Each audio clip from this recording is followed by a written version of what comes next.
Fucking A, right. Rob brought the beer in. That's always a good thing. Hell yeah. Fucking A, right. Hanging out with our boys in Radio Ruse. What's up, internet? Rob's finishing up a little bit of homework, I think, from last night. My dog ate the rest of it. Was that ever anything real in school? Did you ever see that scenario actually play out? Or even maybe somebody faked it and just chewed up their own fucking homework? I hope that someone really chewed up their own homework. No, you know what I had? I always did my homework on the dinner table. So I always had like food stains on my homework. Oh, yes. Here's my SpaghettiOs. Like fucking spaghetti sauce on my math homework and shit like that. And I was kind of embarrassed going to school with that shit, to be honest. Sauce? Yeah, because I had like red stains on my homework. That's some real shit. I remember my very first homework assignment ever. I threw a fit, cried, raised hell, fuck you, fuck the police, fuck this. All of it. I just wasn't about it. And all I had to do was the dotted line trace your lowercase a, b, and c. And it really was just like A, B, and C. But I knew right then. I was like, this is downhill from here. Well, I had an older sister, and she was doing homework, and I was old enough to realize what the implication was of work. Once you start. And I knew, I was like, oh, this is it. I'm about to have to fucking do it. And at that young of an age, I knew it. I was like, oh, this is bullshit. Are you right or left-handed? Right-handed. All right. So what the fuck's your excuse? I was just a fucking brat. I don't fucking know. But I think, like I said, when I look back at it, I think it was that I knew. I realized I was like, oh my God, life is gonna fucking happen now. This is gonna suck pretty bad. It's all downhill from there. Once you trace that S, it's all downhill from there. It's never got better. When you going back to that, like at that young of an age, I knew I wasn't gonna do normal people shit. I didn't even know what that meant, but I knew somewhere I knew I wasn't gonna do normal people shit. How old were y'all when y'all realized that it wasn't gonna be fucking corporate? Well, no one in my family had anything close to that, so. This wasn't like you. My dad was a carpenter. My mom stayed at home, so. Your dad was a carpenter. Was he like a framer carpenter? Or? He did a little bit of everything, but like Jesus? he probably did more than Jesus. But Bold statement. I think when I was in high school, I was in. I made friends with all the drama kids in my high school, and started doing like building set walls and learning the lighting board and shit like that. They had some real basic like analog lighting board. And so, but you were getting into kind of production shit in high school. I didn't realize that's pretty cool. That's kind of a lot of kids don't get the opportunity to see like a real actual production, even something. Yeah, we had a small theater at our high school in Pico Rivera, California. But looking back, like we had enough of the tools to give you a platform. You know, we had like a little set of power tools, a little pile of lumber, a bunch of donated paint. We get the cheerleading squad to help us paint. Yeah, it was basically so. Like I did a couple of little improv things here and there, but mainly I just liked more working on the crew like that. You know. That's what I was about to say. Did you do any acting, or was it always just behind the scenes crew shit? Yeah, we had a lunchtime improv comedy show called Lunch Bag Theater, and I always got a kick out of that, doing that shit. They do all these like whose line is it anyway type. Oh, on the spot improv type shit. Yeah, it'd be like 5 people on stage, like give me a location. Your mom's house. Okay, Pizza Hut. All right, we're at Pizza Hut. You know, like give me a conflict. You know, you cheated on your girlfriend, and then it's like, all right, now scene, boom, and then these 5 people would just kind of like chime in and out. So I tried that a couple times doing that shit, but dude, improv comedy is no joke, man. That shit's like. No, you have to be a quick mind, and just in general, I mean, if you're trying to do funny improv, which I ain't never seen drama improv. That's what it was. It was a comedy show. Yeah. Well, have you ever seen drama improv? Well, no. No, at the dinner theater, that's probably not. It's not improv. They have a script. I didn't like medieval times type shit.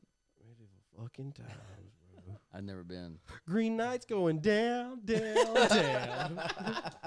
It sounds sick though. Oh, I've been a couple times, dude. A couple birthday parties with buddies. It was pretty good shit. That sounds dope. Is it weird? You sit in these fucking. It's like a baby coliseum, and there's these rows behind you, and then it's weird the way there's a walkway and people, it's just a weird height difference. And one of our buddies, when we went, he was fucking. We all get shit hammered anywhere we go, obviously, and he was crawling, sneaking up behind everybody, and throwing his scarf over to assassination, and fucking choking us all out and shit. That sounds pretty cool. Sounds like a cool guy to hang out with. Yeah. Sounds Yeah, like he's a cool guy to go to dinner with. yeah, especially if you want to fucking root for the Green Knight to go down. He's in jail, isn't he? No, not yet. I don't think so. Not yet. Take that guy nowhere. What about you, Jerem? Were you a wild child in fucking like grade school, middle school? Yeah, I was a good kid. I had a 3.9 GPA in high school. Really? I partied my ass off and played in punk bands and didn't try. How did you know what you had? Do you have to take a test to do that? Because I don't know. Because I don't know what I had. I applied for college. It tells you on your report card, I'm pretty sure. I got 2 B's. The rest are all A's. All my teachers hated nerd me. alert. All my teachers hated me because I'd sleep in class. And Yeah, I did not an ounce of fucking homework. yeah. And I would fucking sleep through class, but you can't really sleep at a desk. I was listening. Oh, yeah. And I'm just doing my thing, and it would piss them off because I would fucking do well enough on all my exams and tests that I would come shooting in with 70s and 71s everywhere. And I'd come in wearing like the tightest pants anyone's ever seen. And I got in trouble for that. I never got in trouble for anything else. I would get in trouble. I had mohawks and shit and different try to color hairs and shit like that. I wasn't allowed to stand my mohawk up in school. I got thrown out of our high school, my regular school, and had to go to an alternative school, and it was fucking thuggery to the limit. And it was funny. Me and Tuck Smith from fucking Biters I've and heard Tuck. some of those stories. Me and him were the only 2 white boys there, and he was. Where was that? It was in Griffin, Georgia. Yeah, Griffin, and, okay. Oh, dude, it was Down south, right? Yeah. Oh, Oh, it was a fun experience, and Tuck being a little bit older than me, it was funny just watching this dude who was just so confident. So he had Liberty Spikes, and Tuck's, Mr. Rock and Roll, fucking 70s kind of vibe he's got going out, and but he was straight up the exploited. Yeah, man. Fuck you. Hell yeah. Punk all back those then. cats, He had man. Liberty Spikes. His father owned a gym. Yeah, he still does, I think. Yeah, but the point being, Tuck at this time was fucking huge, bro. he had pipes in school, dude. Now you look at like he's just a normal looking dude, and it's like, yeah, he changed his ways a little bit on that at some point in time, but it was funny. He with some moments we had a Salvation Army woman or somebody coming around asking for donations at a fucking alternative school. And exactly, and we were at lunch, and she literally had a glass fishbowl coming around asking, and she walked up to our table and like stuck it in between us. I remember we were sitting across from each other at like a school lunch table. Donations for the fucking whatever the fuck ever. He's just without fail looking like, if you don't get that bowl out of my face, I'm gonna shit in it. I can hear that, and it's funny. It's a little accent. Yeah, so school was always crazy. When did y'all start getting into music as kids? I mean, I got into punk stuff, and like right as I was coming into high school. But the first CD I ever bought was Alan Jackson. When I was a kid, I fucking loved that shit. A, right, dude. What about you, Rob? What was your first CD you bought? First CD that I bought like on purpose was Pantera's Greatest Hits at Target. I was at Target with my grandma, and I had seen an episode of SpongeBob. Oh yes, I caught that on a randomness after I was a Pantera fan. The episode's called Pre-Hibernation Week, where Sandy's about to hibernate.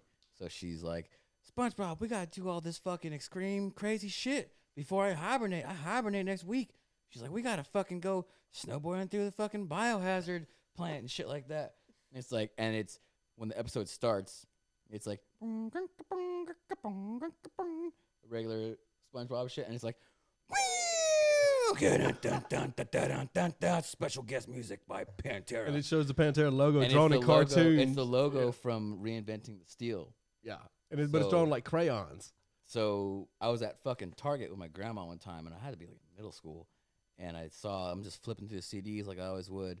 And there was Pantera's Greatest Hits, and it had the same font, from the Reinventing the Steel album, but it was a compilation, Greatest Hits. And I was like, oh shit, this is the band from fucking SpongeBob. And I had seen their name in magazines. I used to buy like Revolver magazine and Guitar World magazine and shit like that. So like, how old are you? When were you born? I was born 92. I'm 31 right now. You're a baby.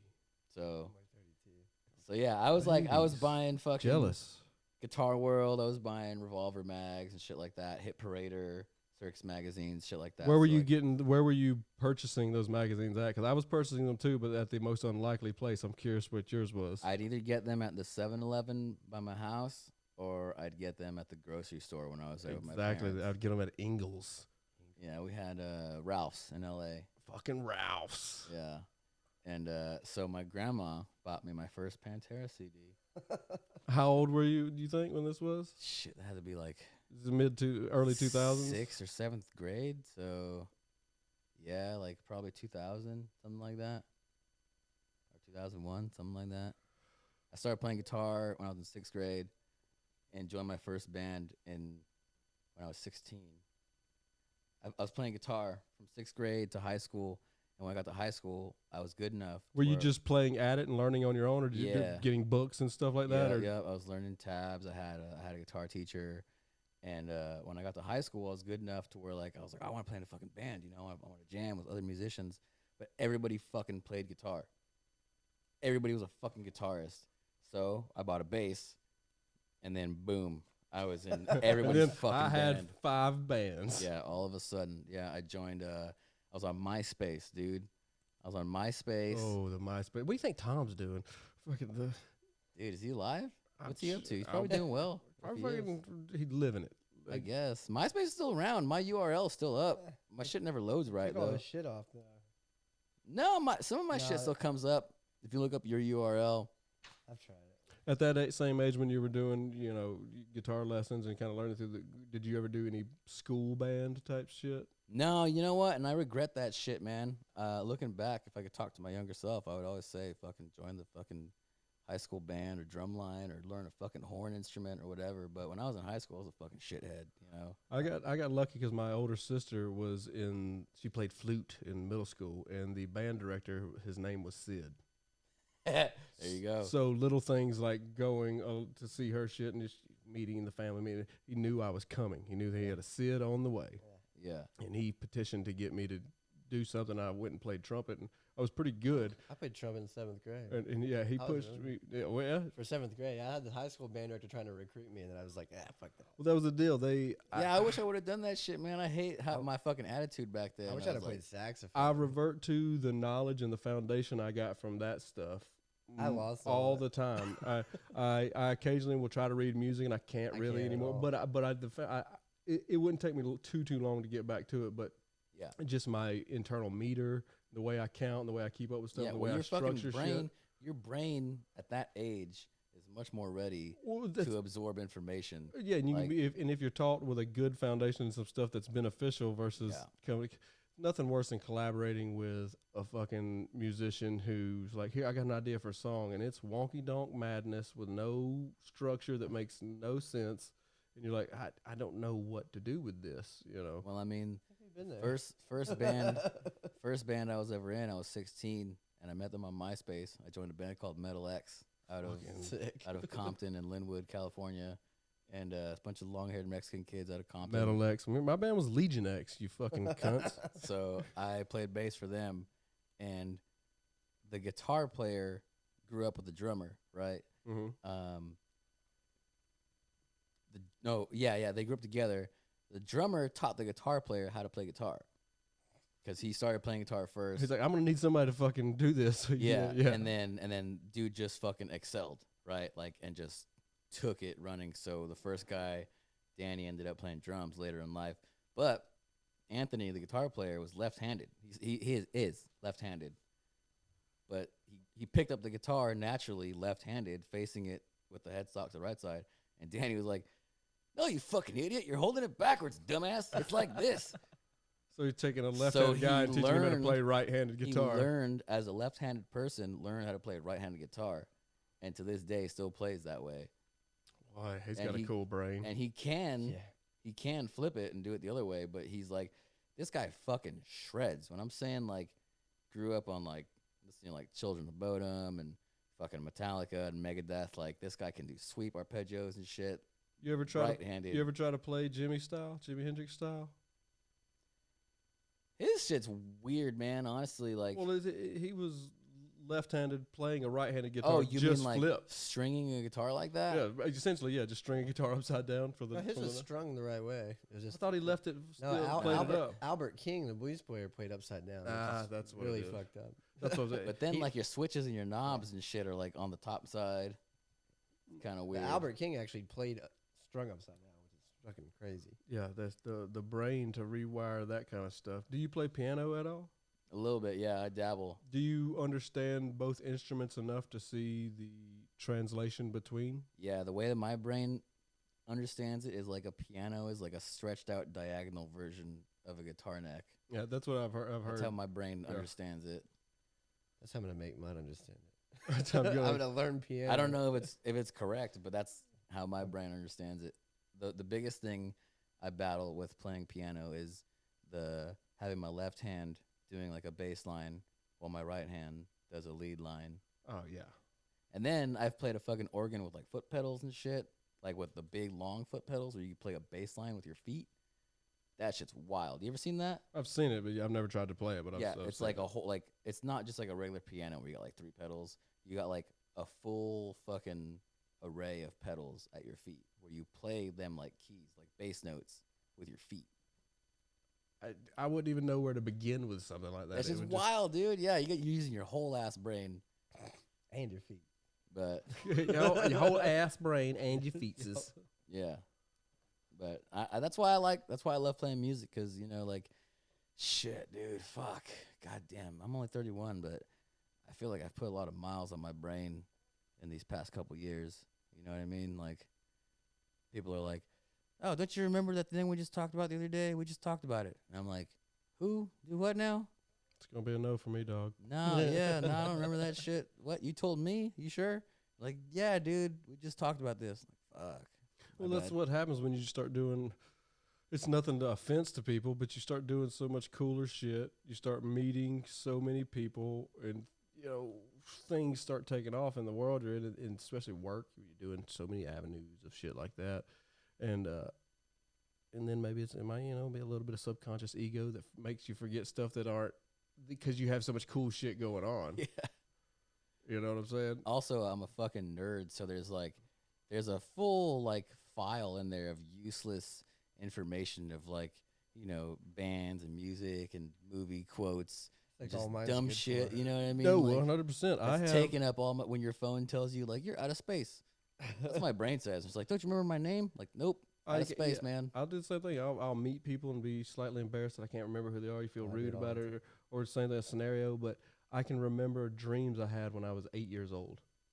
I Yeah, remember every address I've ever lived at. dude, that's crazy. I used to know. have these fucking dreams when I was a kid that would freak me out, where I'd have like regular ass like household objects that were really big, like dude, I'm talking about like fucking I used to have like this beanbag chair when I was a kid, right? And I remember having this dream where this beanbag chair just kept growing and growing and growing, and it like freaked me out, Like gave the me like blob kinda anxiety. shit? It was just big. It was just so big. That sounds And like it what just a kid made would me want. like fucking like anxious How- in my dreams. How and shit. young do you think you were? How long have you held on to that? Dude, I was in elementary school ages for sure. Yeah, bro, that's what And I'm it'd be saying. different objects too. It'd be like a fucking couch. Well, or why the fuck do you remember that? it left a mark somewhere. I was chased around out in front of my house. I grew up at fly. It was a flying dream, but I was also flying alongside Count Dracula, and not like any Count from fucking Sesame Street. 1, 2. That's pretty cool. No, he was trying to kill me. Ah. And wasn't cool at all. And it was fucking so hyper realistic, and I was flying, and I was so also just like, he's supposed to be sweet. Kind of. What am I supposed to learn from this? It's just, and that stuck. I was elementary school. I will stab you 1 time. I will stab you 2 times. times. You remember any long time dreams? I don't remember most of my dreams at all. Yeah, that's. I have really weird deja vu moments where I'll wake up from them and be like, "What the fuck was that?" And then like years later, I'm like, "I dreamed this shit." Yep. Yes, that's it. That's it. my That's theory on deja vu. That is it. Is That's that it though, and I like to get all spacey Joe Rogan with it, and it's weird. no, shit to that's me, my yeah. my deja vu theory is that when you dream, it's very similar to like mushrooms or DMT. That allows Yeah. your brain to travel the whatever the fuck it's doing, Yeah. and time and place and maneuver all people, that too. shit. And then, yes, exactly. You went on a travel during your dream state, and you did experience. Yeah. You time traveled and experienced that thing that is deja vu. Because yes, you have been that shit there. And fucks you did. me. Have you ever? I've You had ever? shit where I like saw these people and was working in a place that I'd never seen before, and then I lived it, and I was like, I know who all these people are now, and I Yeah. know where I'm at. And I was like, this is fucked up. Have y'all done a lot of mushrooms or tried DMT or anything like that?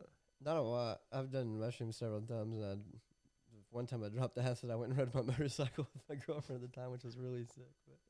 But it was a nice like river scenic ride. It was cool.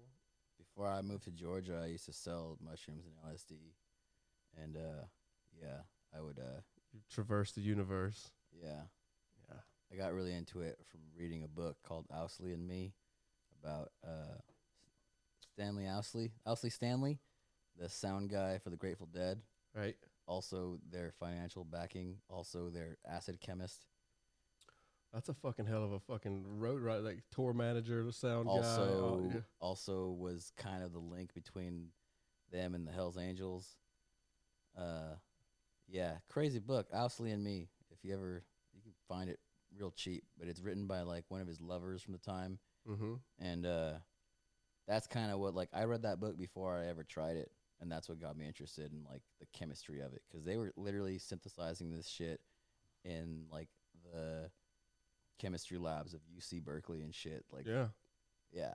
And then fucking yeah. And then the acid tests, like, he wasn't selling it, you know, it wasn't a drug to be sold for profit. It wasn't a commodity. Like, he's like, I made this thing. Let's test it. Was he one of the kind of people in on it at Berkeley at the time? Is that kind of how kind of created the acid revolution within the Deadhead family? Yeah, the for connection. Sure. He's like the fucking guy. He's the guy that brought it in. His nickname was Bear. So like the Grateful Dead Bear logo. Mm-hmm. Ah, that's It's a tribute after to him. him. Yeah.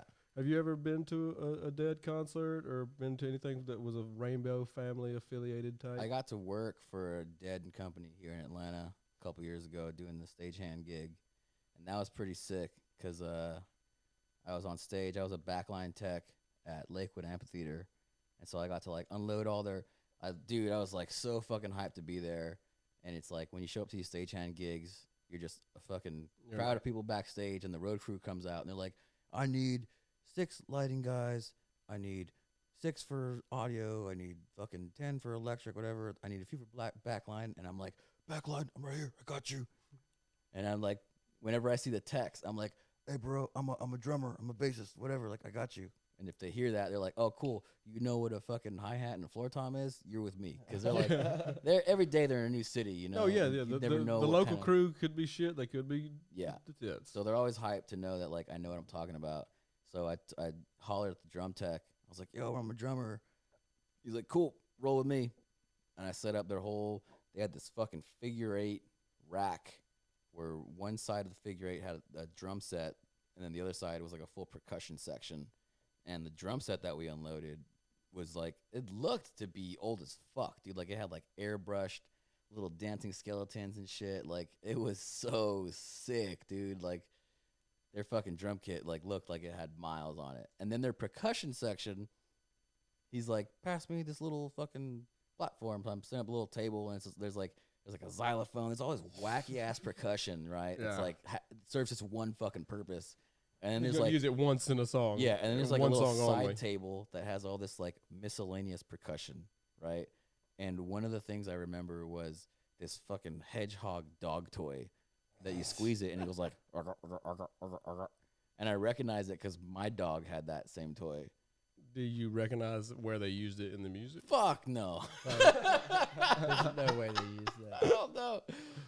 But it's just fucking cool, you know. It's just cool. You guys they have all this shit, and Was that some of the coolest people you enjoyed loading in? 'Cause I know you with many years of Masquerade doing the same thing, but you never were a loader at Mask, were you? yeah, that's how I started actually. Okay, I thought When you I- always did sound there. Yeah, when I moved here, you know, I was doing sound in LA in small clubs, and when I moved here, I started going to shows at Masquerade. Then I sent the email to work there as a sound guy, and I got an email response back from head of security. So Was that Charlie at the time? Yeah. So I showed up thinking I was coming to work for doing sound, like as an apprentice, and I was really coming in to be a goon. But that was cool. I was like, hey man, I just moved here. I don't fucking know anybody. Like, this is cool enough anyway. Just foot in the door type deal. Yeah, it was a fucking rock and roll club. Every show I worked was pretty fucking cool. All the people there were cool as fuck. And it gave me the first like sense of community moving to Atlanta, you know. The Masquerade people that work there, they get it. It is its own little community, goon squad. Yeah, for different sure. thing that, And that's what I needed. there's at many the time. there's many generations of it and all, but everybody's fucking it. That's a special thing. Yeah, I moved here 2017. Didn't fucking know anybody, dude. So like just coming in as a goon and meeting all the rest of the goon squad, I was like, this is cool. Like I got like just a crew of homies now, you know, because everybody there's like homies. No, yeah, exactly. And I mean, and you're doing music. Obviously, it's a 3-venue in one club that's open most days of the Yeah. week. So there's a lot of shitty shows, a lot of genres that you don't really care about. But the amount of stuff you're exposed to being up there, being a goon, and fucking and then the opportunities at times. You just find yourself loading in somebody really cool. Or here comes one of your heroes off the bus, and is just, hey, you got a cigarette, and you get to fucking smoke a cigarette with fucking Matt Pike or whoever. Same deal. You know, some certain artists would come in, and once I like learned the deal of how the show went, I would holler at the right people to text, you know, like, because I had fucking nerd out on gear and shit. I remember one time, who was it? It was, Hell Yeah. Okay. Hell Yeah came to play. When you were talking about drums a minute ago, I helped load them on one time, and maybe we'll say the same shit. This is when Vinnie Paul was alive. Hell Yeah came to play at Masquerade, and I was a goon, and I helped load them in, and I met their road crew, and it was like, these are the same guys that have been with Vinny since the Pantera days, you know, and I helped them pull the fucking golf cart out of their truck that had like Dallas Cowboys shit all over it, and you know what I mean, like just like some Texas ass shit, some Vinny for sure shit. Yeah, you know, and so like I'm here hanging out with these like gray-haired, long-haired dudes, fucking camo shorts, just like Found through SpongeBob. Yeah, exactly. It all goes back to that, dude. Fucking to the fucking Target CD.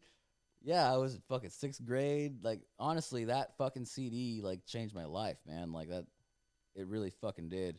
Going back to it, that you just said that is the reason I brought that question up to ask y'all both of it, because that does always set your formative years of kind of it feels like when they ask people the what they're going to do. Going back, I was raised in a pawn shop. So my father always had, like, TVs for sale and different shit, and we wired them up where they would all play the same thing. And if I was in there, I was either watching Nickelodeon or MTV. Yeah. This is in the mid-90s when Metallica just cut their hair, Load was fucking coming out, and they just had showed it. I'm fucking, hey, Dad, can I have a 50 cents to go down to the drugstore to go get a Coke and a candy bar, which is the drugstore for Stranger Things, where bitch works at. 50 cent would get me a Coke and a fucking candy bar. That's what all. A deal. So I'm on my way walking out the door. It's MTV playing, and they're premiering the Until It Sleeps video. Until this pain of mine. And I'll stop and look at it, and they all got their hair cut for the first time. It's a slow song, a snare riff. I stopped and looked at it and went, I'm 6th grade, perfect same as you, roughly. I looked at the TV on my way. I had the door open, walking out, and went, ugh, who the fuck are these old guys trying to be cool? I walk out the fucking door, go get my thing, don't think nothing about it. A couple weeks later, they released King Nothing was their next single. And I was like, oh, that's a little upbeat. I kind of like this Metallica. I've always, everybody, you've heard of it, even though you're a child, you've heard Metallica. So I was like, I like that song. So me and the family went to Target or Walmart or whatever, and I was like, I want to buy that Metallica album. Yeah. And I got shafted. They didn't have Load. I had to buy Justice. Boo, fucking who? I know, boo. Huh? So I'm playing with my toys and shit like monster trucks and listening to fucking Justice.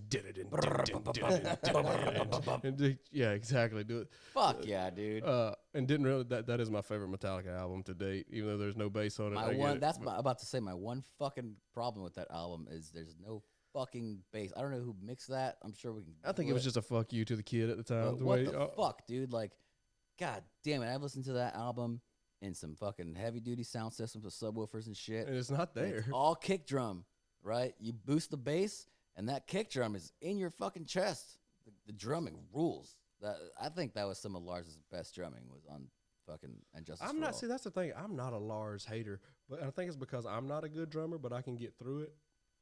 and I can play a lot of his stuff. His generic white boy fucking fucking licks. I go for the same type of feels at times that are just super fucking cheesy.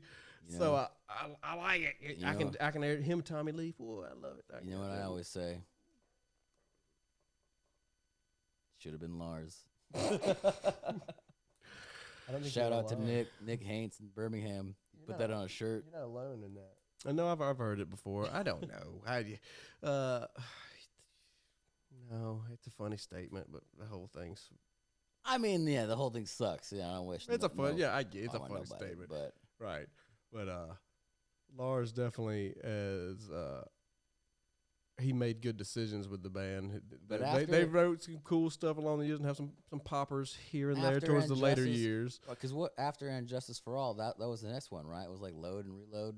After Justice, fuck, dude, no, Black Album was after Justice. Yeah, that was all And then downhill. from Load there. was no. Dude, yeah. you went from being like to be like, Yeah, well, that was the deal. But on the flip too, what that translated to and what that blew them up to. yeah, But I get it, dude. The hardcore real metal fans. I mean, you're not saying nothing that hasn't been said a fucking trillion times. yeah. You know. But I think my deal is I'm just a little bit older than you guys, like 5-6 years older than you guys. And at the time, whenever that stuff was old for me at that point too. But it was a weirdness where it's what you're listening to. So even though you might you listen to Alan Jackson, to fucking Merle Haggard or fucking any of the goddamn Willie Nelson and all those, that shit was fucking pop boy fucking gay shit. Oh yeah. So But Alan Jackson, Garth Brooks and shit, that's I love 90s country because that's what the age we were. And when you were at the age to not worry about what other people I like it because I like it. I don't give a fuck. I'm not in the cool club. I don't even know cool clubs exist. yeah, But this is what Mom and Dad are listening to Shania. Oh Mia, oh Maya. there is a certain. I'm listening to Shania. At that age, you're very impressionable. There is a certain level of like innocence to where you don't have this fucking this concept of like what's cool. Hey, the Misfits were the punk band that got me into that shit, and Yeah. I liked the Graves Misfits back then. I still stand by that shit being good. Well, I was fuck outta here. It's good. It's not No, the same dude. thing. No, I'm but with you, that man. shit's what changed it. Well, for it's me. all about the same part of this conversation. What I'm saying, it's all about the way you're introduced. I heard to that the shit. stuff. I was like, whoa. I was in the band.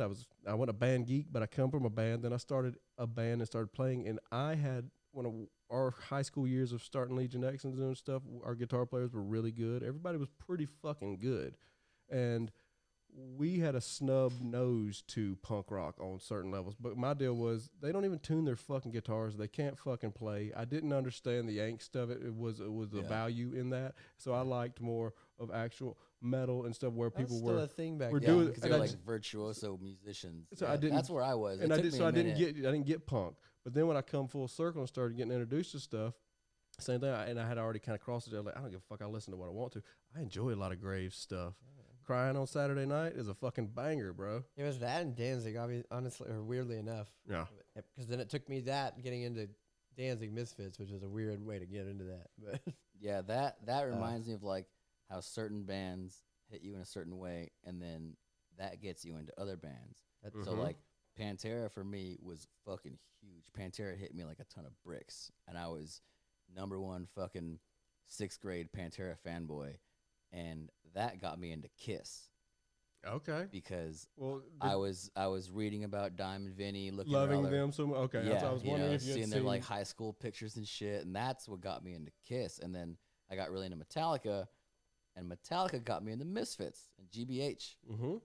Because at the Via same their time, covers and stuff. because at the same time, I was like, no, I'm a guitar player. I'm trying to be good. That's the same. That's how I found Diamond Head and fucking Merciful Yep. Fate was Yep. Metallica covers. I just Yeah. got into punk because I couldn't play an instrument very well. I still can't. no, that makes Yeah. sense to me too. And that was I get to act like I was playing the shit out of a because guitar. going back to whenever me and Tuck were fucking in school together, I was like I say a little bit younger than him, and I was just in the very beginning of my band years. But I knew I was a big Metallica fan, and Tuck was so fucking fuck corporate, fuck anything, the exploited, the casualties, minor threat. My whole high school. He was just like, nothing but a Hanes shirt is this corporate. I'm gonna go, motherfucker. And I was just like, yeah, but this shit sucks, bro. But you always have that friend that kind of like. But I get it now. And I enjoy a lot of that shit, dude. I had the same shit when I was in middle school, man. My buddy Israel had an older brother who was like he was like in his 20s or 30s or something when we were in middle school, and he was like at that point he was like a greaser, but he had grown up on punk rock. So like he gave my buddy his old punk rock vest. It was all studded up with like GBH. One day germs and all that you'll shit. be cool. And yeah, same thing. We'd always argue, but he had that old school like skater mentality of like, that shit sucks. This shit rules.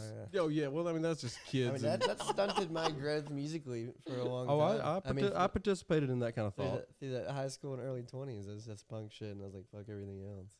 Well, I started listening to my dad's music way later. That's all. Where did you go to high school? Dalton. So yeah, you're fucking. Oh, people that out there listening that aren't from Georgia, and Dalton is the carpet capital of the world. carpet capital of the world. That's I never worked at a carpet mill. I left.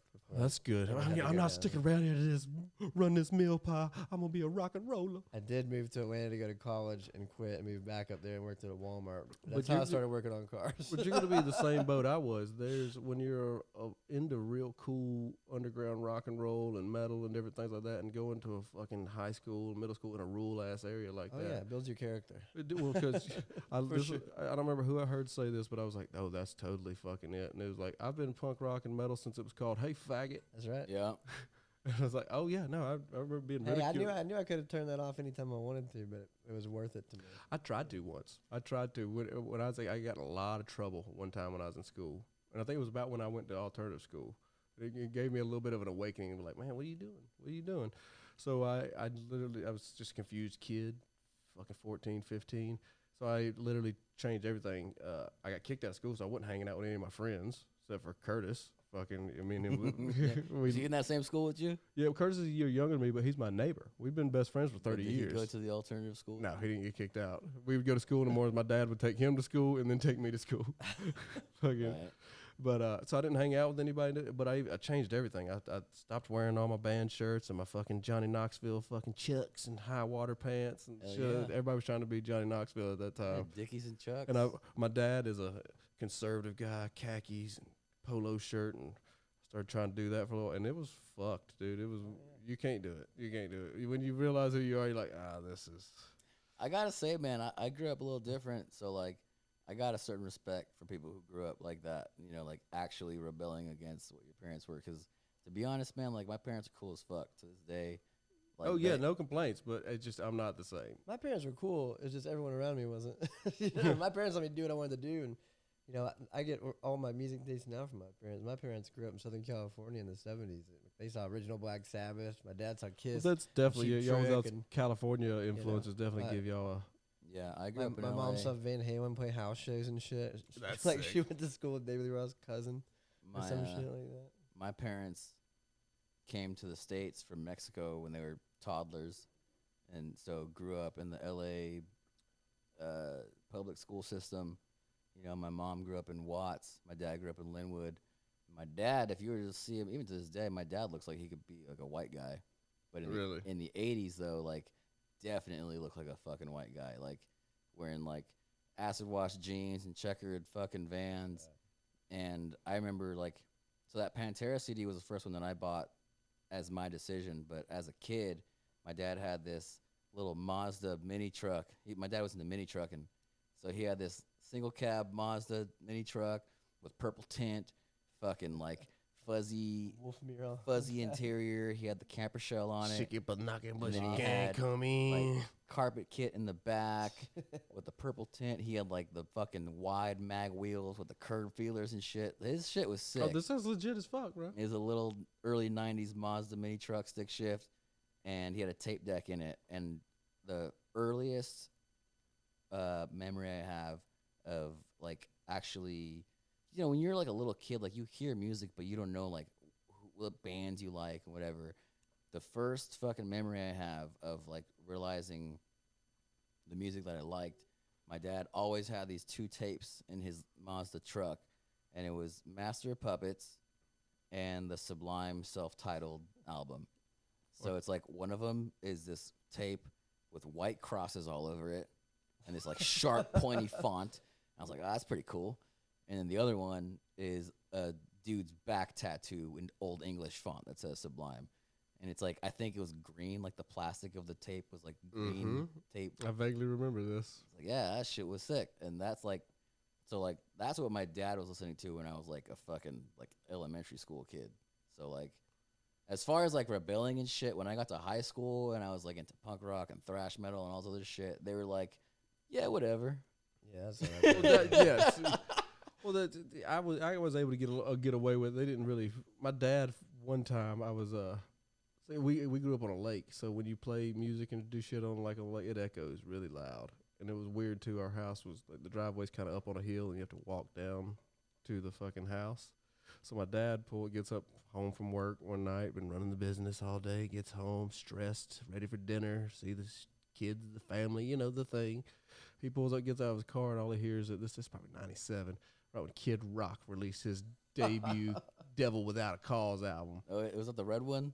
It was like the fucking fuck you on it. I'm pretty sure that was we had.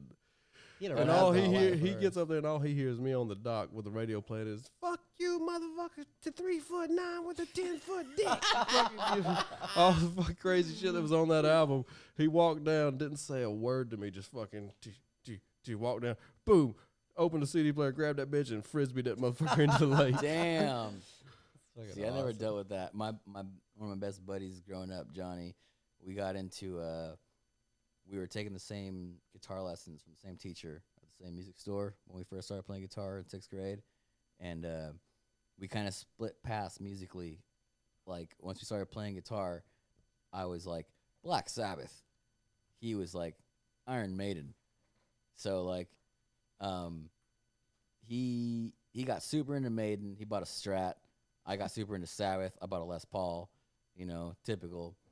But his fucking aunt came by or some shit to visit and like threw away, literally found his Iron Maiden CDs in his bedroom and threw them in the garbage. His Power Slave CD, fucking threw it in the trash. And I remember I was like trying to burn CDs at that time. And I was like, yo, let me grab that fucking, I know you just got that Power Slave. Let me burn that shit so I can rock it in my. She already burned it for real. She was like, oh, my buddy was like, oh, my fucking aunt threw it away. I was like, what the fuck like do you mean she threw it away? He's like, she like went in my room and said it was like satanic and she It's like threw the it in least the trash satanic can. looking Iron Maiden cover ever. That's like she got something against Egyptians. Right? Like that doesn't even have like Of all the fucking Maiden albums to throw away. like 666. It's just the pyramids. Yeah. She's like, threw fuck it in this the shit. fucking trash. And I was so appalled in 6th or 7th grade. I was like, what the fuck do you mean she threw your CD in the trash? Like, what? I had a similar deal. My cousin lived with us for a minute when Marilyn Manson's debut album came out, and he acquired it somehow, and my mother took it from him because it had all the symbols on it and shit, and she made a deal, which was weird because my mom was crazy. It was a weird state. But she took it from him, but they didn't throw it away. So it sat over there, and I kept seeing it, and it was like, That's kind of fucking you up a little more in the wrong way. That's like I The put that bitch forbidden in, and it was fruit. fucking. Yeah. So then, fast forward, MTV Music Awards. It's 97. Manson was gonna fucking perform, and back in the 90s, at least my family, lucky enough, we had a little wholesome 5 minutes of a family. The CMT Awards is on, we're watching it. The Grammys is on, we're watching it. The MTV Music Awards, just late night TV. You used to eat dinner and then watch TV with the Yeah. family. Yep. So it was MTV Music Awards. The whole family was there watching it. And at the end of it, Manson came out, and he was wearing basically the same thing fucking Cher wore in the Turn Back Time video. Hell yeah. And he had a fucking thong, and he came out on stage with a fur coat and talked about, if you really want to be in heaven with a bunch of assholes? And then went into the beautiful people, and it fucked me slap up of as a kid. I was waiting. I recorded that bitch on VHS a couple days later. Yeah. I remember having a conversation with my buddies, and he did not follow through. Glenn, I was like, "This is us now, bro. This is us now. Black fingernails, fucking killing babies, whatever. You know, this kill your mama music is for me." Yeah. And For sure. that performance, and then Kid Rock was the host, and after they were the last act, and they finished their song, and Kid Rock was like, "All right, everybody, go to church. Get your ass in church." Yeah, shit, man. I- I grew up on that new metal shit, you know. Like for me, when I was like I said, it was like Metallica, Pantera, all that shit was like early on. Well, it's hard to get that shit in there. We're old. We're the middle of internet, so that's where we were there to watch it happen. There was a time when you had nothing. If it wasn't in Hit Parader, and you couldn't listen to Hit Parader, occasionally it would come with a CD, and that would be awesome. But you didn't have access to it. MTV only played it at the heaviest, Korn, Disturbed, Yeah. shit like that. That was what. Headbangers Ball was gone. It had then Fuse. You remember Fuse and Yeah, I remember Uranium? Fuse. I watched a podcast with Mistress Julia last night. Oh yeah, She goes she's by still working. She goes by Julia C now. Good for her. Oh my God! I was looking at her. I was like, "Dude, this chick's really cute. Who is she?" And then they introduced her, and I put it together, and I was like, "Oh my, Oh yeah, my it was girlfriend from when I was younger. Oh one my of my God!" first crushes, man. Oh, for dude, sure. and she still Uranium. She had that show called Uranium. Exactly, and she's still cute as can be, man. Julia, if you're out there, I'd love to have you on the episode. Do an episode. Holler, come Hang to out. ATL. Yeah. Or we'll just do a Zoom, whatever. I'll meet you when I meet you. The confidence is there. But yeah, just put that out there in the universe. Yeah, why not, man? Shit. But no, yeah, it was cool to see that. But yeah, you just you couldn't get the exposure to real metal. And that's why I fell in love with punk stuff, was because that. Where got were you? How little were you getting snippets. exposed to it? Well, I had my brother was into all that stuff. My brother's like your age, and he had a friend that's how I found out about Danzig Misfit. He listened to like Cannibal Corpse. He had one of those CD books, you know, shit. Right. And I picked up Exploited shit like that from him and like ran with it. He was cool enough to let you. Oh no, he I would was go over their house, like his house with my brother, and they'd smoke pot in the back room and shit, and like listen to Marilyn Manson and Nirvana and shit. And Yeah, so and that it was like, cool because I was my older brother, you know. And then, you know, you got Napster just as I was getting into that shit, and like LimeWire and stuff, and I was having like getting snippets of all that, and I was just hungry for it. And like you don't have to do that anymore. Well, It takes all the fun out of Another it. thing that got me being like on the metal end of things was Ace Ventura. Yeah, the Cannibal Corpse. Yeah, I'm for real, Yeah. and just seeing that and being like, Yeah. I'm thirsting for something like that. And Yeah. that little flash of it, you're like, it exists. It's Yeah. there. And then That's what gives me not a lot of hope for the future. I don't know, man. It's a weird thing. It goes in Because cycles. I had to fall out of the punk stuff because it just like it got too silly about attacking each other and shit over shit. And, like everybody's wearing shirts of, you know, you can skip the awkward phase where you listen to like Rancid and shit in the 8th grade, Well, it's- where you had to get called a faggot growing up, and like you had to want and it. they're going straight to the And to the good stuff, you, and the deep you had to stuff. want it. Now you can be some shithead that was doing something like 4 years ago, and now you can be a punk kid and talk shit about people, so nobody knows about your past. And you can call take people. yeah. I don't know. It's a weird one. I've had It's all for conversations leverage. with folks before that were like, I really like Burzum and all these really crazy, obscure black metal bands, and they're like, I'm not really a big fan of Sabbath. yeah, you kind of skipped the whole fucking. But And that's they're after. younger too, That's so they the- didn't yeah. have to go through that point of the where other that's thing all you too, had. Man, is like all these kids. Like I joke around and I say it's not necessary to own a Sabbath T-shirt. Not against anyone that does, but like No. I grew up with that shit, Right. and I assumed everyone did that was in any kind of alternative music, and they did not. No. Yeah, you Like kind now- of assume that we all kind of took the same basic all courses. Now all these dudes that are like making their little Black Sabbath pins that say stupid shit on 'em, and they're like wannabe bikers listen to like fucking Fall Out Boy in high school, and it sucks. Yeah, no, it does, and it's Because now they're like in their mid 20s. I'm like, you're never gonna get it now. Well, I mean, it's just how we were saying how It's like, cool that they got it. well, in some degree, but- that's a little bit of that. It's a fine line of being It's the a metal elitist, I and then don't also know if it's that. just being proud But there's also people of knowing the good shit. But whenever, like going back to whenever a motherfucker says, I don't really like Sabbath, but I like Burzum and all that shit, it's just like you skip too many steps. That means there's I'm no, like- there's no, it doesn't make sense that it's you. That is Yeah. not only are you wrong, but you're in stupid a few more years, and you're ugly in like your mother. In a few more years, you're gonna move on to something else. That's the problem. Yeah.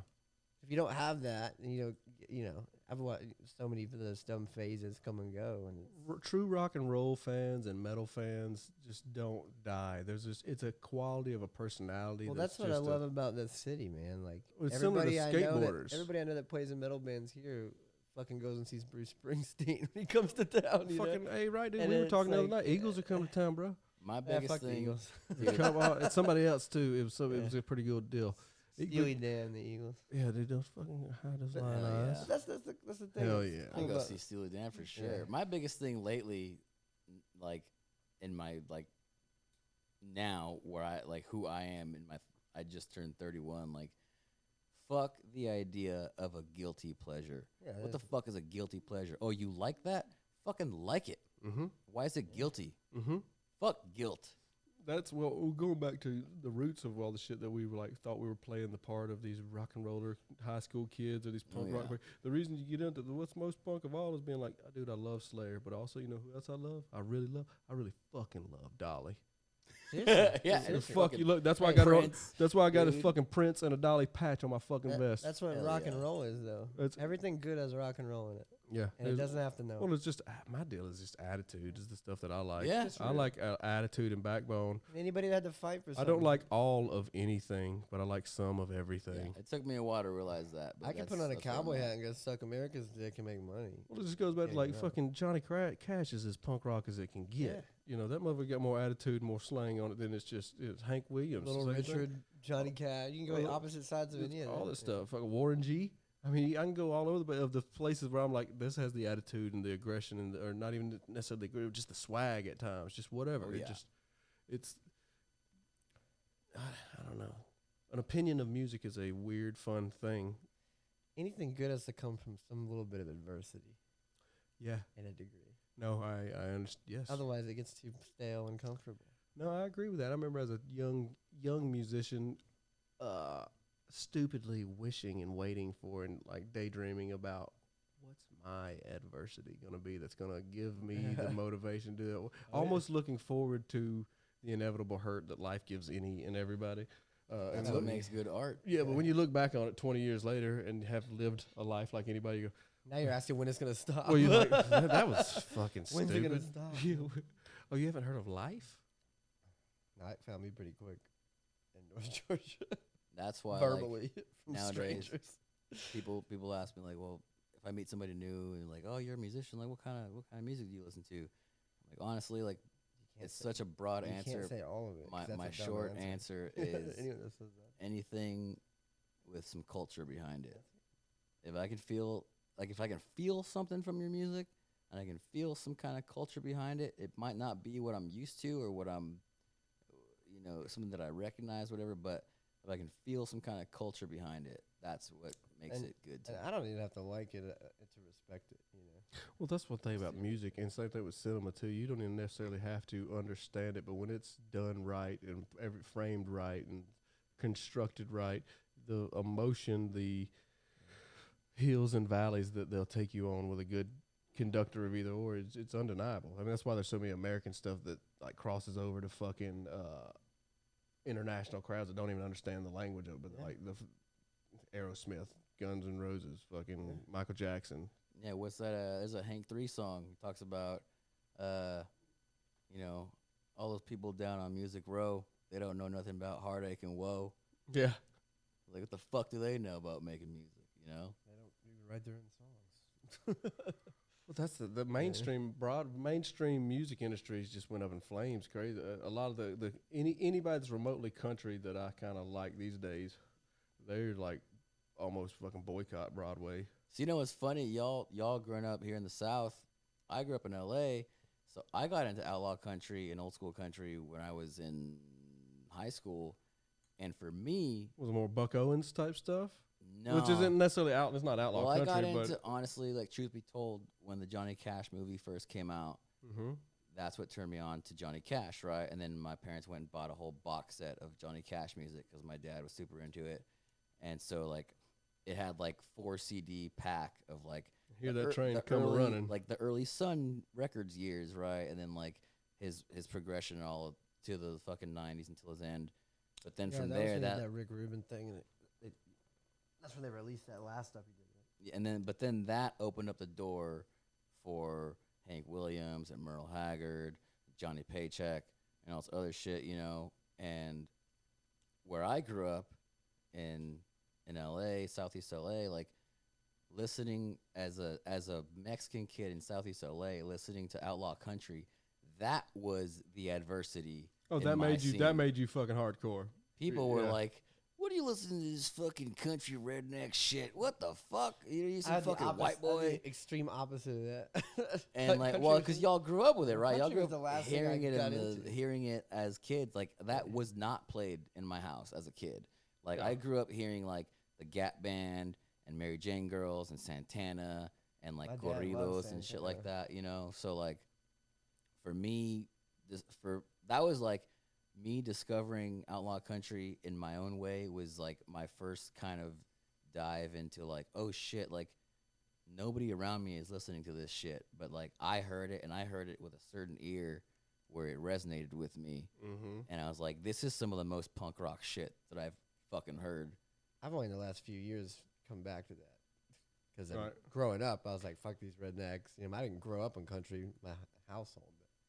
But that's the last thing I wanted to listen Well, it's like to. I didn't grow up on it, but like my grandfather, when I hang out, he was Yeah. a country guy. But my mother, like, she was a lot of Janis Joplin, Led Zeppelin, Yeah, my dad shoved Led So, Zeppelin in my throat. a lot of that stuff. Just 96 Rock. That was here in Georgia in the Yeah. 80s and 90s. That was our rock station, and it fucking kicked ass back in the day.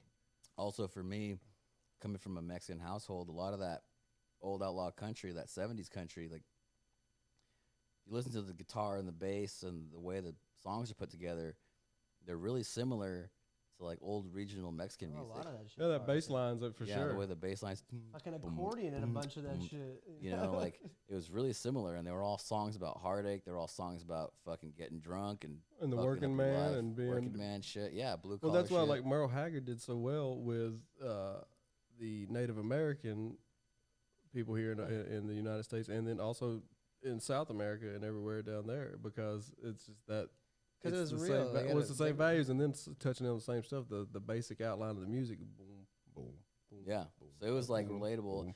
and that same kind of background is also what got me into like the old '60s Trojan reggae stuff. You know, the old skinhead reggae, like '60s reggae stuff from Jamaica, like straight from Jamaica.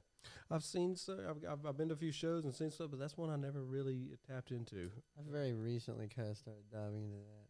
But it's the same thing, you know. Those people are fucking fighting crazier shit than we ever imagined, you know. I mean, like Peter Tosh and Bob Marley got fucking assassinated for doing what they do.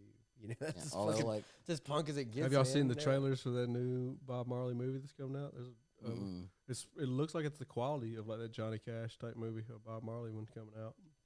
I've seen a few commercials on YouTube and shit, I guess.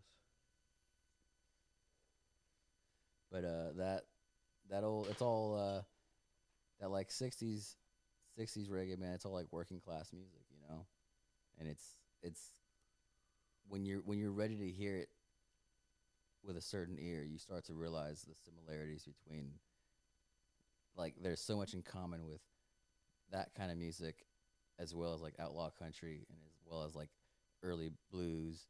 You know, it's all fucking poor people It's all connected. making music on their front porch, not for fame or notoriety or anything. It's Just like telling stories and telling truth. stories and creating a sound that couldn't be manufactured. You know what I mean? Like, the whole reason these bands are still hitting in this day and age is because of these fucking suits, these record companies. You can't dial that shit in. You can't buy your way into heartache and living a tough life. We'll see what happens with all the fucking AI if you can or can't. That's some crazy shit right now. I heard Hank Williams singing NWA the other day. Yeah. Yeah. As Yeah. funny as that is. Fellers with attitude. Fellers with attitude. That was a nice touch. It's a weird one. We're in the middle of a thing right now with that's just gonna. It's definitely gonna reshape it. Art is art, and the good art's always gonna stand the time, and you're gonna be able to tell the difference. But so just bummed about the obvious amount of people that are going to just rip it off and be like, "Here's my art." It's like, motherfucker. It's gonna take a cultural movement, as cheesy as that sounds, for everything. What I mean, we're overdue for one. Well, it's coming into so many. It came on so fast. It was talked about. It was a little bit working here and there, but then all of a sudden it's already fucking up Hollywood. That's what I was about to say. Now it just came in so fast, and everybody started freaking out about it. Oh yeah. I get it, but there was just a guy playing devil's advocate who's Gary Vaynerchuk. I don't know if you know. He's just a kind of an online personality and a big money guy. He's got Vaynerchuk Media. He's pretty awesome dude. He always gives his opinion on shit. But he was playing devil's advocate, and he said, "It's just technology. It's just it's the continuation of the Industrial Revolution." Fuck, a long time ago, the tractors came along and put a fuck ton of people out of business.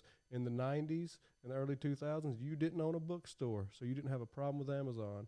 In the 2010, 2015, you didn't own a taxi cab medallion in Manhattan, so you didn't care about Uber coming in. But now you're seeing it, and now you care. You know, but it's the problem with the now is there's no good side to it. Well, really. Well, for the rich people, that's what, for the people putting the show on. There is definitely a benefit. I think there is. There is no farmer who makes more money by having a tractor in this situation, other than the guy that already is. No, well, here's the situation. My opinion, a theory that I think it'll be is it's the same thing that happened with McDonald's. Okay, writers, you need and want more money. We're gonna this is how we're gonna give it to you. There used to be 10 people on a writing staff. Now there's only going to be 4 of you, and you're going to use this AI bot, but you're going to get paid more. They're not going to pay them more though. But cutting the people off is the only avenue to get to it. Because that's the other thing. Greedy now, though. Well, that's the other thing about it. The streamers aren't making money, and that's where the people want the money. And I get it, but the companies still are. The companies aren't fucking are other than Netflix. Supposedly, what I've heard, the streamers aren't making money. So. Like I said, just playing devil's advocate, I'm always on the side of the unions and the workers and everybody. I mean, I'm a part of it. I want us to get as much as we can. We work hard. Everybody does stuff, but it's also one of the things I don't. If you know, it costs me trying to run just this business. Sid Hall Presents stuff was a big eye opener over the last 10 years of doing stuff to how much money it costs to do things. It's really astonishing. But with that same token, you know, on that same note, like trying to do this 20 years ago would have cost you a shit ton more. Oh no, the technology has made it easier too. You can go buy yourself a pack of fucking mics and stands and we're cables doing on Amazon. We're right here doing we're doing it right here right now. This fucking podcast itself, what I run with these fucking cameras and all this bullshit, and I'm able to do. Back when, would have been a full room of servers. Yeah. Crazy shit like that. And now it's reduced down to a board and some other stuff. And that's why I think, like, all this shit, like, it does have its place. It does serve a purpose. You know, we just need to figure out how to break everybody off the right way. The scariest part of it. It's not an easy answer. It's not a fucking one-word answer. I definitely don't have the answer, but I know that it's coming, and I don't see how anybody's ever. People are like, oh, we need to mandate it and make it. Boycott it from being used, and I'm like, good luck with that. The scary part is the people that even made it now don't know how to use it anymore because it got too smart. Well, like some of that shit, the languages on the computers have gotten like they created their own language and they're communicating with each other. Obviously, that's the whole worries, anyways. Is that it's going to turn into Terminator and fucking Skynet. Yeah. That's when you have like the off button. They don't have an off button for it. I've had some musicians send me some demo tracks that I'm pretty sure were plagiarized AI shit. I mean, yeah, type in fucking. And they were good. It was kind of like Disney Channel pop. I could see it being on a Disney Channel commercial, full on. It was like, oh my god, this is for children pop. Holy fuck, it was perfect. It was perfect, and I was like, and then I started looking into it a little more, and I was like, Corporation's wet dream. There. It was so basic, and some of the stuff I looked into in the further conversation, he brought up some AI stuff in conversation, and I started that. I was like, I'm pretty sure. But it was a scary notion to be like, if that's what it can do that good, right now for the consumer to tap into. So I think where it's gonna go is there's gonna be a divide of corporate media. I mean, there's already been for the past 30 years. It's right? gonna have to take real artists with money, like Hollywood people and musicians to I'll just go start their independent. own. Yeah, to go. No, that's I agree. You're I just agree. gonna I have to think go back. that's to what I think is going to happen. I is mean, there's a reason podcasts have become as popular as they are, and how YouTube as an entity has become such a main player. Like YouTube is now up there with all the major streaming platforms, right? YouTube is like the most fucking used platform in the world. and not even to say, not only when you talk about the platforms are stronger than the TV channels. Exactly, my It's point. not. Yeah, it's not. What it is the people still want what they want, and the people are gonna be able to sniff out. Like, dude, I'll surf fucking Netflix and I'll click through all these brand new titles, and I'm like, I don't want to watch any of this shit. This all looks like dog shit, you know, like, and then I'll go down some fucking rabbit hole on YouTube of just user-generated shit because it's a real person. Well, and then also just the way the search engine works. YouTube is now the second largest search engine Yep. for information. I love it. Now, the College of YouTube, University of YouTube, how many have you started learning stuff? And I don't know how to do that, but I ain't going to pay that money to fucking do it. And then fucking quick Goog into YouTube, fucking, we're fixing All my YouTube best does make- software. YouTube I does learned. make people think that my job's easy as a mechanic. It's a they few- cut out a lot of the bad parts. I've saved a few dollars, but not on very important stuff. But even still in that realm, you're not wrong. The favorite one I ever heard was that. Why does this cost 2 labor hours? The guy on YouTube did it in 20 minutes. It's like, well, he cut out a lot of bullshit. He's a hell of an he doesn't know what he's doing either. he's a hell of an editor. Oh, they are too. And he had all the fucking tools. And he's done it a Probably few times. he cuts all the stuff where he didn't know what he's doing. It's fucking weird out there these days. But back, at least we got rock and roll for us. That's all I can say. For now.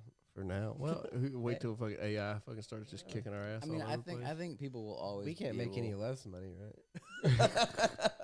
I think people will always be able to sniff out what's real and what's not, and that's, like I said, going back to all these old bands. And all these I'm old not artists. so sure about that. With Yeah, like I said, well- what I've just like I said with what I heard with the basic consumer availability right now, They don't even buy music anymore. I'm a skeptic of it. Like I said, I've got it can't. But if that's now what As far as making money now, that's a whole nother question.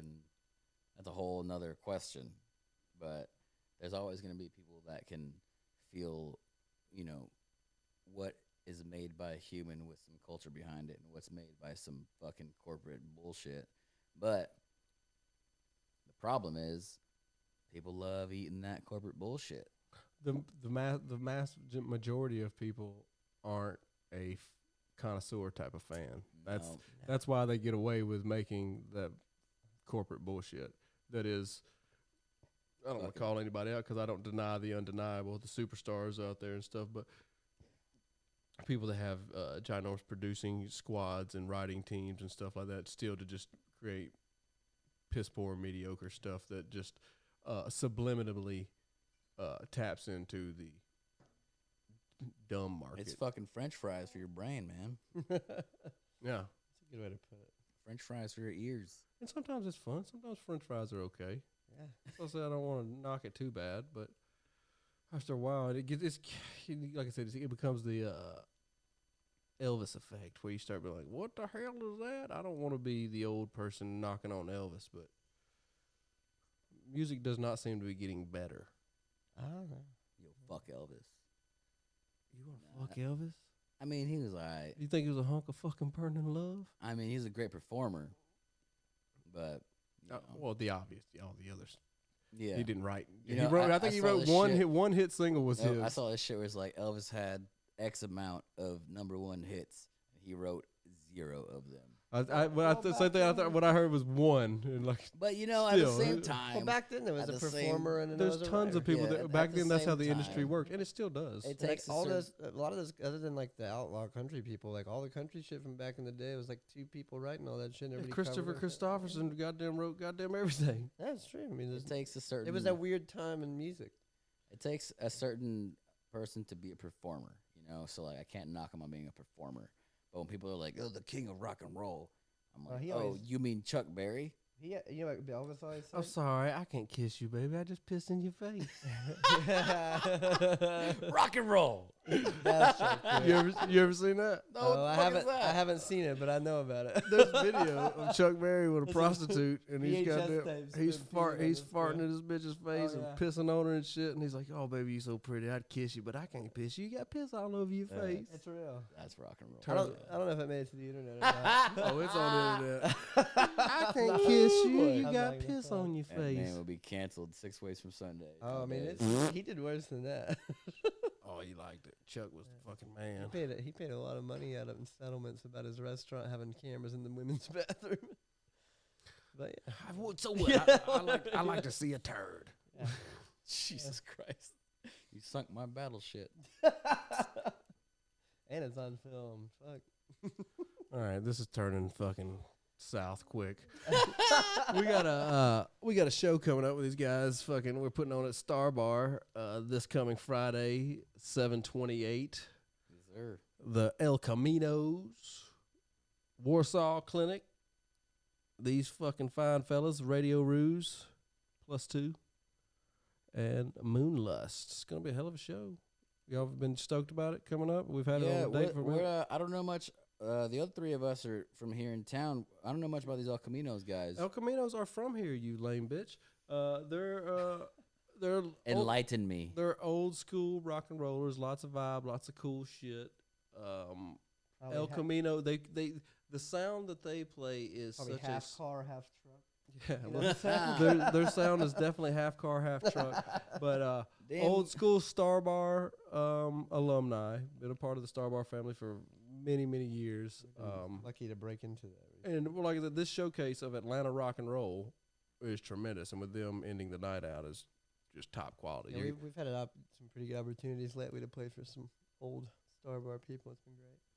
Yeah, Star Bar 529. Man, we have so many good venues here in Atlanta. We're lucky. I mean, you can just the list goes on. I have my favorites, but I love attending them all.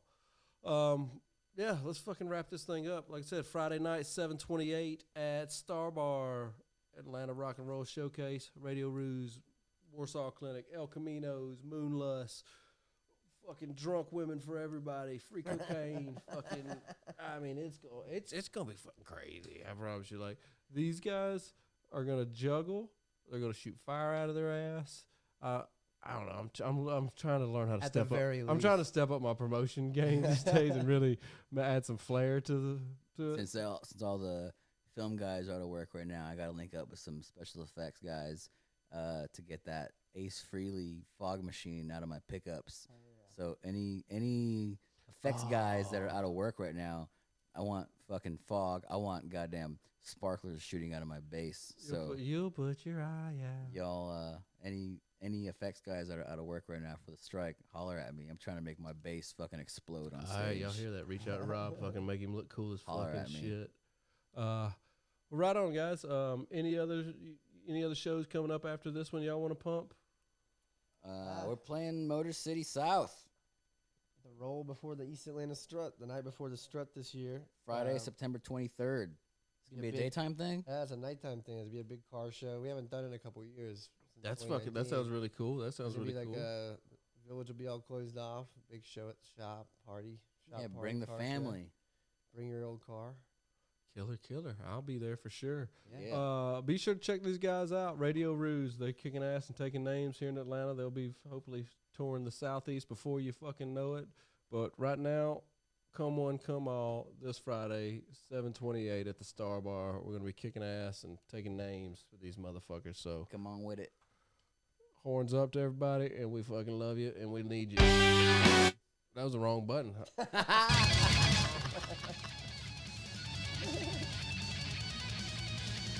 What's the way that from?